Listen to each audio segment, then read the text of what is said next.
We're honored to be joined by Rodney Salomon, who is co-creator of Conscious Youth Development and Service, otherwise known as KYDS, KYDS. Rodney, good to have you with us. Oh man, thank you for having me here. You got the website's up right now. Tell us what KYDS is. Oh man, so we are a nonprofit organization where our mission is to transform youth, schools, and communities through holistic wellness practices, really focusing on giving students, educators, and parents tools to transform their physical, mental, and emotional well-being. There's a lot going on there. Yeah, yes.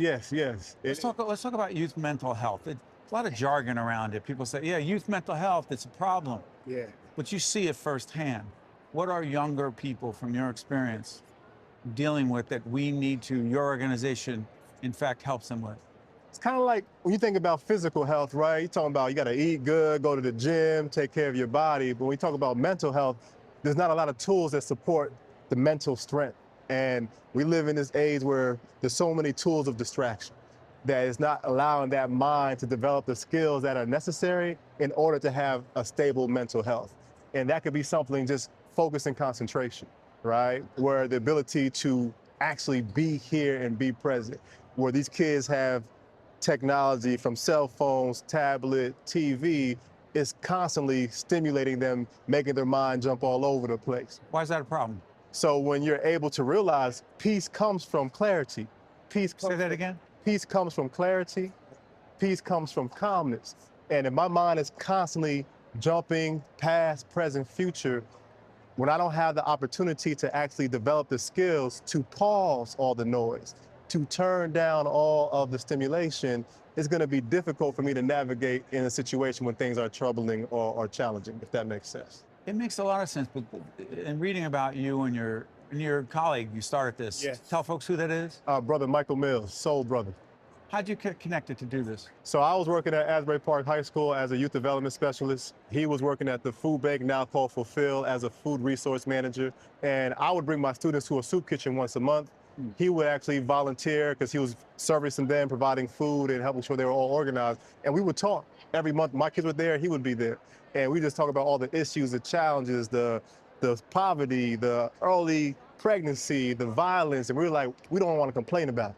And we were on our own journey of transforming ourselves and recognizing as men, although we didn't have tumultuous lives, we realized there's a lot of trapped emotion. There was a lot of trauma that we didn't process. And we started changing our diet, started becoming more present in holistic tools like meditation and yoga. And we started to realize, like, I was becoming a better person. Like, I was a football player, just violent and energetic, and that was my therapy. But when football ended my career, I had no outlet to express myself, and I realized I had to do things differently. And that's when I started to see the power and potential of these tools and making an impact, not just in myself, but those that we serve. Let's talk about this. It's so fascinating to me, your work, you and your colleague. You use the term mindfulness. Yeah. Now, our daughter is 15. The phone is the phone. And any parent watching right now, you know exactly what I'm talking about. How the heck do we help our kids, Yeah. the kids in public schools, and our own kids, right, as parents? How do we help them understand what they don't understand, which is that phone? And by the way, it's for all of us, not just them. Those two, yeah. It makes it so hard to be mindful and present, but they don't know that because they never experienced this thing called mindfulness. So they think that's the way it's supposed to be, Yeah. scattered all over the place, checking your clicks, going on social media, posting constantly. That's their norm. Ding, ding, ding, ding, ding, ding. Yeah, I think it's powerful. And one thing that when we work with schools or with parents, the first thing we say is like, hey, yes, we're here to support your students, we're here to support your child, but the journey begins with you.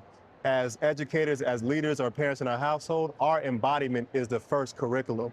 Our presence in how we're navigating these spaces, how we're navigating these tools is subconsciously is helping that child, that youth understand, whether it be called mirror neurons or co-regulation, but our presence and energy is laying the foundation and beginning the curriculum before I even teach that child anything. Explain your role here at the convention.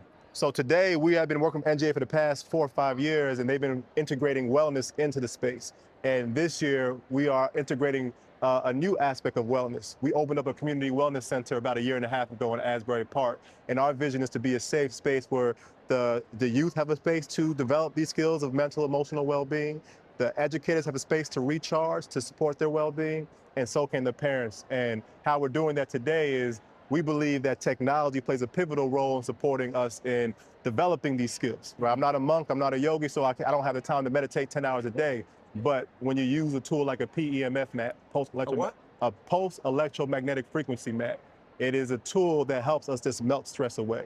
It is a mat that you can lay down on for 10, 15 minutes, regulates your nervous system, helps the mind quiet the chatter, and allows the heart to drop the weight.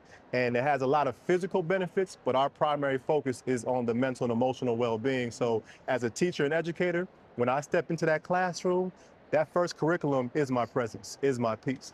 And if I'm burnt out, if I'm dealing with my bills and the challenges of being a human being, and then I got to come into a classroom of 20 plus kids who got their own challenges, a dysregulated adult will never regulate a dysregulated child. So our focus is to help educators see various ways that they can stabilize and regulate themselves from the inside out. You have a podcast as well. Yes. Talk about that.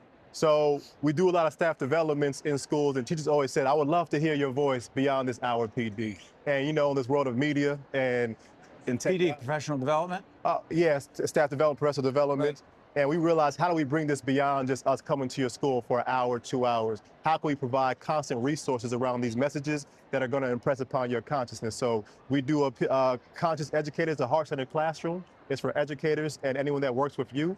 And we go through our foundation of embodiment, transformation, and awakening, which talks about self-awareness, self-regulation, heart coherence, talks about trauma, healing-informed tools, and also talks about the spirit of education.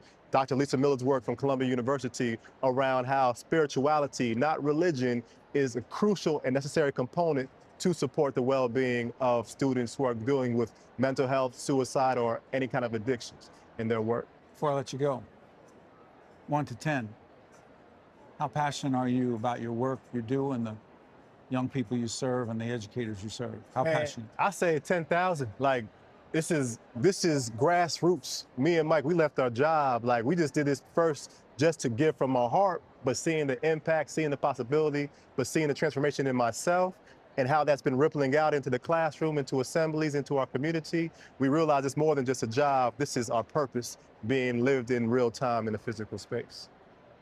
Well done. Okay. Keep it up. Oh, thank you. Thank you, Rodney. Wish you all the best. Appreciate you. This is one of the many important leaders here at the 2025 New Jersey Education Association Convention here in Atlantic City. I'm Steve Adubato. That's Rodney Salomon. We'll see you next time. One-on-One with Steve Adubato is a production of the Caucus Educational Corporation. Funding has been provided by NJ Best, New Jersey's 529 College Savings Plan, Stockton University, Johnson & Johnson, Bergen New Bridge Medical Center, the Northward Center, Robert Wood Johnson Foundation, Horizon Blue Cross Blue Shield of New Jersey, the Fund for New Jersey, and by United Airlines. Promotional support provided by NJ.com and by bestofnj.com,